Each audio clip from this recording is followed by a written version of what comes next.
Hello students, today we are going to start our new poem, that is the Sunshine Cat. इस poem के अंदर basically we will deal with the quest of women love, basically Kamala Das love. It is a confessional mode of poetry. हमने introduction lecture में बात भी की थी कि Kamala Das is a confessional poet. पहली इंडियन कन्फेशनल पोएट कहना गलत नहीं होगा. और उन्होंने बहुत बर्निंग इश्यूज़ को, जो टैबूज थिंग्स थी जिनके बारे में इंडियन सोसाइटी के अंदर बात करना भी एक क्राइम जैसा है, या इतना ज़्यादा टैबू है कि हम कंफर्टेबल फील नहीं हो पाते हैं, उन चीज़ों के बारे में उन्होंने अपनी पोएम के अंदर बात की है. उनमें से ही एक पोएम है द सनशाइन कैट. शुरू करते हैं. They did this to her, the man who know her, the man she loved, who loved her not enough being selfish. तो वो कहती कि वो लोग, वो आदमी, उन्होंने मेरे साथ बुरा किया है, उन्होंने उसके साथ बुरा किया है, जिनको वो जानती है और जिनको वो बहुत ज़्यादा प्यार करती है, लेकिन बदले में उसे इतना ज़्यादा प्यार नहीं मिला है. क्योंकि कैसे हैं वो लोग? सेल्फिश. तो बिकॉज दे है शुरुआती लाइन में, तो हमें पता चलता है कि she is talking about her husband and her father.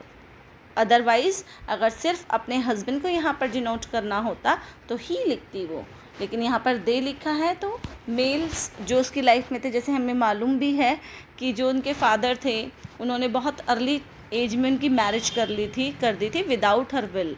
तो उन्होंने अपने फादर को भी बहुत प्यार किया था, तो बदले में इतना ज़्यादा प्यार नहीं मिला. एंड देन हस्बैंड भी ऐसे ही मिले. तो इसीलिए वो उन लोगों, उन मेल्स के बारे में बात करती है कि जिन्हें मैंने तो बहुत ज़्यादा प्यार किया था, लेकिन बदले में मुझे इतना प्यार नहीं मिला. एंड देन अब वो शिफ्ट हो जाती है, उसका प्रोस्पेक्ट शिफ्ट हो जाता है नेक्स्ट लाइन में सिर्फ अपने हस्बैंड पर. अब जो एंटायर पोएम है वो उसके हस्बैंड को डील करेगी. And a coward the husband who neither loved nor used her but was a ruthless watcher and the band. और वह कहती है कि जो हस्बैंड है उसका, वो बिल्कुल एक कावर्ड है. क्यों? क्योंकि ना तो उसने कमला दास को, या नैरेटर कहूँ मैं या पोएट कहूँ, उनको ना तो प्यार ही किया है और ना ही उनको अच्छे से यूज़ किया है, किसी भी तरीके से नहीं, बल्कि एक रूथलेस वॉचर की तरह सब कुछ देखता रहा. क्या देखता रहा? Of cynic she turned to, clinging to their chest where new her sprouted like great winged moths. अब ये क्या कहती है कि यहाँ पर हमें थोड़ा सा पता चल जाता है कि she is having illegitimate relationship with the several man. However, it is not clear that she herself developed these relations or her husband forced her to do so. यहाँ पर क्लियर नहीं है, but it is very clear that she is having sexual relationship with the several men. क्यों? क्योंकि यहाँ पे उसने क्या बोला है कि वो उनकी छाती पर चिपक कर इमोशनली डूब जाना चाहती है. जो लव उसको अपने हस्बैंड से नहीं मिला, वो दूसरे आदमियों में ढूंढ रही है, दूसरे लोगों में ढूंढ रही है. ठीक है. और नए नए बाल आए हैं छाती पर, दैट मीन्स कि उनमें से कुछ लड़के भी रहे होंगे जो बहुत टीनेज या बहुत कम उम्र के लड़के रहे होंगे. ठीक है. Face into their smells and their young lust to forget. और वो उनकी स्मेल में डूबकर खो जाना चाहती है और भूल जाना चाहती है सब कुछ. ठीक है. तो लेकिन वो भी उसको कोई प्यार नहीं करते. लस्ट देखो यहाँ पे कहा है ना, यंग लस्ट टू फॉरगेट, वो भी लस्ट रखे हुए हैं उस पर, कोई ऐसा प्यार वाला प्यार नहीं है. टू फॉरगेट और to forget and they said each of them, I don't know to love, I can't love, it is not in my nature to love, but I can be kind to you.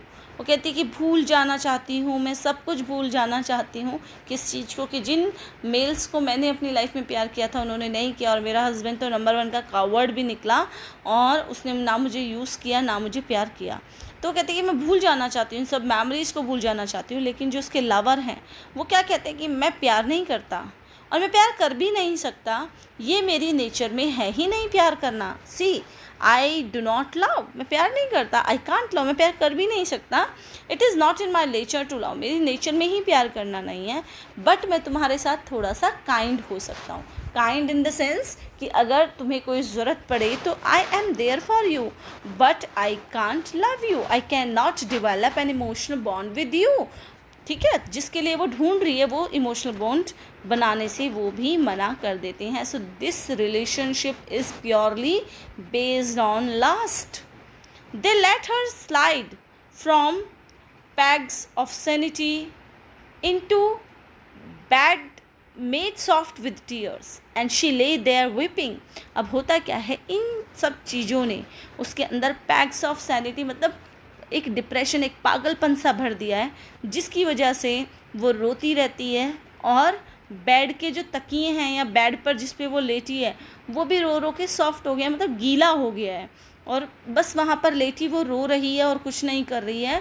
For sleep had lost its use, she has been become insomniac, नींद आनी बंद हो गई है उसको, और वो कहती है कि नींद मुझे छोड़ चुकी है क्योंकि मैं नहीं सो पा रही। डिप्रेशन एक ऐसी बीमारी है जो बहुत सीवियर है और बहुत बेकार भी है, लोग बताने में भी डरते हैं क्योंकि हमारी सोसाइटी में डिप्रेशन को एक पागलपन के तौर पे देखा जाता है, बट इट्स नॉट पागलपन, इट्स अ डिप्रेशन। जैसी बाकी बीमारियां होती हैं ऐसे डिप्रेशन भी होता है। तो डिप्रेशन में अक्सर इसके सिम्टम्स भी यही होते हैं कि हम बहुत ओवर थिंकिंग करते हैं, हमें नींद आनी बंद हो जाती है, हमारे जो मूड स्विंग्स होते हैं वो बहुत हाइपर लेवल पे हो जाते हैं। तो यही आप कमला दास के अंदर से देख सकते हैं, पूरी पूरी रात रोते रहना, सोना ना, these all are the symptoms of severe depression। so she was suffering from depression। यहाँ पर हमें ये बहुत क्लियर हो जाता है कि नींद खो चुकी है और इतना ज़्यादा रोती है, आई शैल बिल्ड वॉल्स विद टीयर्स, कि मैं इतना ज़्यादा रोती हूँ कि उन आंसुओं से चाहे आप दीवारें खड़ी कर लो। She said walls to shut me in, her husband shut her, वो वॉल्स जिसमें वो खुद को बंद कर सकती है, एंड दैन उसके हस्बैंड ने उसको एक बंद करना शुरू कर दिया। कहाँ पर? In every morning locked her in a room of books with a streak of sunshine lying near the door like a yellow cat to keep her company. अब होता क्या है, उसको जो उसके हस्बैंड हैं एक रूम में बंद करके जाने लगे एवरी मॉर्निंग, जिसमें कि बहुत सारी बुक्स रखी हैं, और वहाँ पर जो दरवाजे हैं उनके बीच से एक रोशनी की किरण आती है जो ऐसी लगती है ज़मीन पर पड़ी हुई जैसे कि एक जो है जो एक कैट है येलो कलर की, वो वहाँ पर लेटी हो और वो हमारी पोइटेस को कंपनी देती है। ठीक है, but soon a yellow cat to keep her company, और वो जो येलो कैट है उसने उसको कंपनी देना शुरू कर दिया है।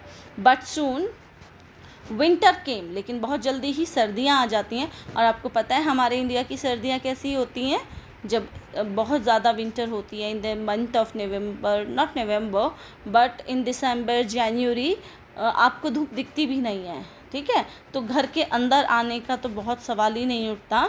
तो अब क्या है, विंटर्स केम, सर्दियाँ आ गई हैं, and one day while locking her in he noticed that the cat of sunshine was only a line, a half thin line, and in the evening when he returned to take her out she was a cold and half dead woman, now of no use at all to men। अब क्या हुआ है, सर्दियाँ आ गई हैं, और एक दिन जब वो देखता है, पहले तो ये कहती है वन डे वाइल लॉकिंग हर, जब वो उसको अंदर बंद कर रहा था तो उसने नोटिस किया उसके हस्बैंड ने कि जो वो अब सनशाइन कैट थी, कैट ऑफ सनशाइन थी, वो अब लाइन सिर्फ एक लाइन थी, कोई कैट नहीं थी, उसको कंपनी नहीं कर रही थी, और बहुत ही पतली सी लाइन थी, और अब वो भी आनी बंद हो गई है। आप ये देखिए, जब वो गर्मियों में लॉक थी तो वो उस लाइन को एक कैट समझ लेती थी और उसको एकम्पनी करती थी, तो जब उसकी कंपनी में रहती थी तो उसको लोनलीनेस नहीं होता था, एक उसको साथी मिला हुआ था,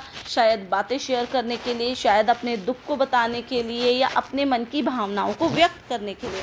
लेकिन जैसे सर्दियाँ आई हैं, वो रोशनी की किरण भी अब दिखनी बंद हो गई है। तो एक जो लोनलीनेस होती है, जो बिल्कुल अंदर से डीप लोनलीनेस होती है, वो अब कमला दास की लाइफ में आ चुकी है। और उसकी वजह से जब वो शाम को आकर उसको बाहर निकालता है तो उस लोनलीनेस में, उस डिप्रेशन में वो कैसी हो गई है, she was a cold and half dead women, बिल्कुल एक अधमरी और ठंडी औरत की तरह, जो कि अब किसी भी आदमी के लिए कोई भी यूज़ की नहीं है।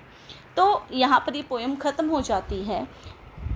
अगर आप इस पोएम को बहुत डीपली एनालाइज करें तो you will come to know कि फर्स्ट हाफ जो है वो बताता है कि she is in search of a true love which she never ever received neither from her father nor from her husband.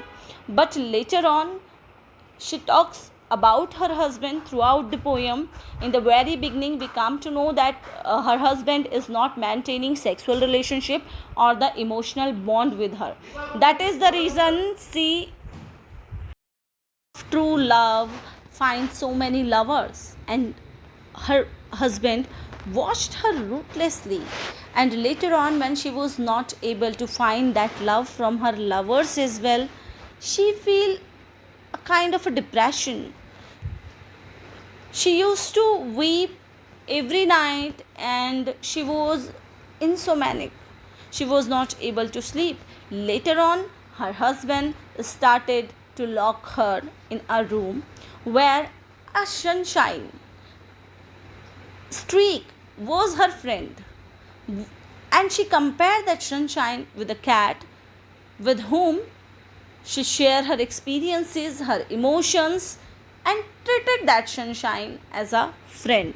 But later on, during the winter time periods, when that streak is not in the room, in that entire depression, a loneliness can be seen in her behavior.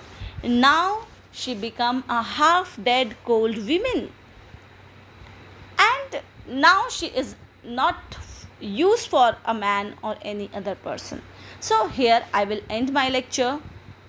I hope you have enjoyed this poem as well. Thank you.